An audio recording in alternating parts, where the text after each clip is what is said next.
I'm going to tell you about my worst day in Amazon affiliate marketing. My name is Doug Cunnington. I'm the founder of Niche Site Project. I talk about Amazon affiliate marketing, project management, and some productivity topics as well. Most of the time I tell you about good stories. I give you some case studies about what you can do to make a great site, earn some money online, something like that. I also like to tell stories where things didn't go right. You usually can learn a lot from things that didn't go right. So I'm going to tell you about one of the major mistakes that I made, and this was a few years ago. I'm going to tell you 5 things that I learned out of this experience. So like I said, this is a terrible experience that I had. It was my worst day in Amazon affiliate marketing. So let me set the scene, what was going on before I tell you the 5 things that I learned. This was back in 2014, so I was fairly new to the internet marketing game. I had been working on niche sites for about a year.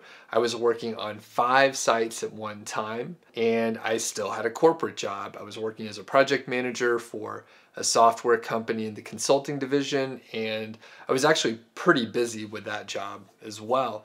I just made manager, and I was pretty much managing a team of 10 to 15 project managers, plus managing a couple projects on my own. So I was busy with my day job, and I was trying to run 5 sites at a time. This was a time when I was still using gray hat tactics. And if you're new to internet marketing or SEO, gray hat denotes tactics that Google doesn't like. They're against the terms of service. Basically, you're breaking the rules that Google has set up for their search engine algorithm. So usually this means you're using like Web 2.0 links. These are like blogs that you just set up to get links from. And then the other big thing is private blog networks. And these are sort of like fake blogs that you just set up to get links. It's all about links. And I was doing all these sort of uncool tactics that Google didn't like. The alternative is white hat tactics, and these are like guest posts and outreach and networking within your niche. Google is okay with that stuff, and that's what I do now. More on that later. But basically I had these 5 sites running, was working a full-time job, and I was trying to get these sites to rank. I actually worked on these 5 sites for several months. I was gonna say like April of 2014 up until about September. Now, if we fast forward to September, I remember my friend Rob Atkinson, who's been on this channel before. I've interviewed him a few times, so have a look at some of those videos if you want to check those out. He's quite successful now, but I remember he pinged me on Skype and let me know that he received an email from Google, like the WEBMASTER tools or Search Console team, and he got a manual penalty. All his sites were impacted, and his income went from a few thousand a month to 0 in one day. So it was a bad deal.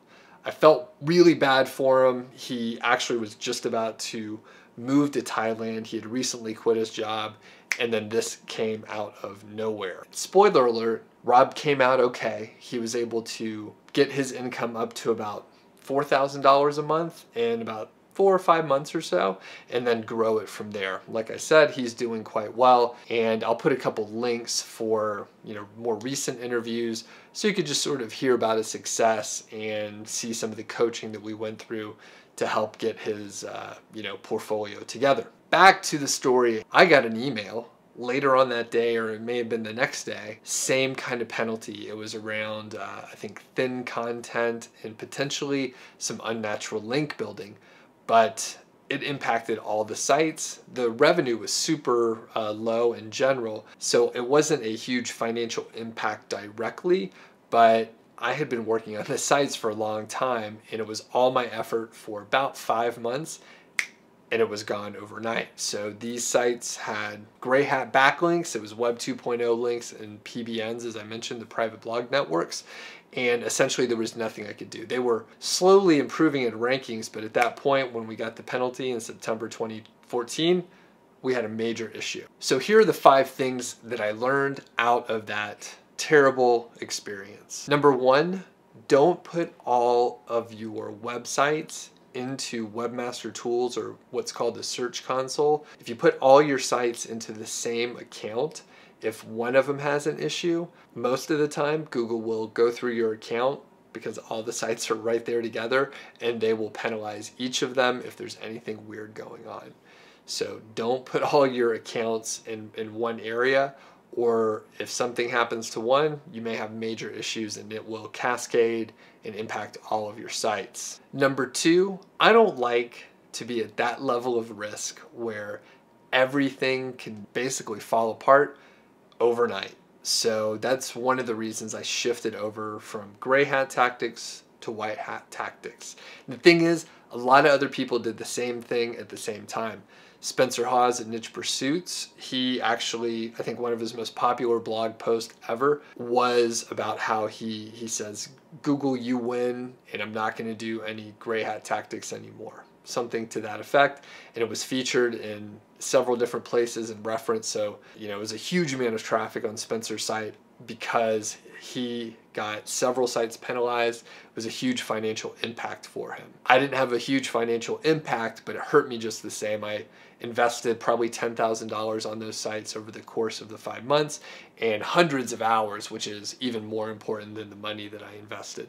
So I didn't want to have that level of risk anymore. And number three, closely related, if you break the rules, your risk is going to be higher. So we all knew that we were violating the WEBMASTER guidelines that Google provided for us, and we were trying to get around the rules. So we knew backlinks would help. We were trying to build backlinks in an unethical manner, and essentially it ended up biting us. Now, the thing is, it's just a higher risk level. So we were trying to do some things that seemed like maybe they were easier, and it made the risk higher. So again, I don't like risk. I don't want to break the rules. I kind of would prefer just taking a longer term approach and being patient. And number four, I'm patient. I'm in it for the long haul. Like I said, at the time, I had a full-time job. I had other income, coming in, and I didn't need to rush. There was no reason to, try and take on these unethical tactics where, if I'm trying to rank in Google and I'm going to break the rules and trying to get around the rules, there's no reason to do that. It just takes a little bit longer, maybe a little bit more effort to do white hat backlinks. Some people say there's no additional effort to do white hat. It's just a different set of skills versus gray hat. So for me, I just realized I'm not in a rush. I'm in it for the long haul. So I need to play to my own strengths, which happen to be building systems and using templates and setting things up, building teams. So those are my strengths, and I really need to go, forward with those versus, not being patient, trying to use gray hat tactics. Number five, and this is a big one. This is probably something you can apply and I can apply to my life in general, not just internet marketing. If it's cheap or if it's easy, it's probably not going to work. It's probably not effective. If someone's claiming it's faster and it's cheaper and it's easy, I mean, if that was the case, everyone would do it. And in the case of SEO and internet marketing, if everyone does it, it becomes less effective, or it's just plain not going to work. And I see this sort of stuff all the time where a person with a strong marketing background is able to, convince people that they need a certain piece of software or a certain service or a tool or something like that, when in reality, it's just not needed. The person's just trying to make a buck. So the point is, if it sounds too good to be true, it probably is. So like I mentioned, we all thought we were building private blog networks and doing Web 2.0 links and other sort of cheap, easier tactics. We thought we were taking a shortcut, but it turns out the risk was higher. And for a lot of us, we decided, you know what, it's not worthwhile. Now, the other part is there's a whole other set of link building tactics. I probably get this question asked, 3-4 times a week. Should I buy links from Fiverr? Or I know this person who will sell me links on their site for $25 and I get 10 links or something like that. It's not going to work. Like, there's no way that's going to work, because if it was that easy, if someone could just go to Fiverr, buy their links and outsource it, everyone would do it, and it would be so easy to just build a site. But it's not really that easy. Everything takes a little time, takes a little effort. So those are my 5 tips. Let me know if you were impacted in that September 2014 sort of penalty period.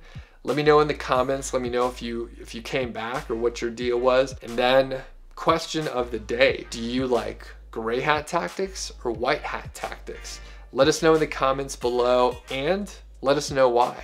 I think we'll have some pretty good conversation on that. So thanks for watching. Again, I'm Doug Cunnington from Niche Site Project. And if you liked the video, check out some of the others. I have really cool teardowns on Amazon affiliate sites. So if you haven't seen an Amazon affiliate site before, there's like a whole playlist where I show you these sites, what I like, what I don't like, and just tear them down. So there's a ton of content around what real sites look like that are actually profitable. So thanks for watching. We'll see you next time.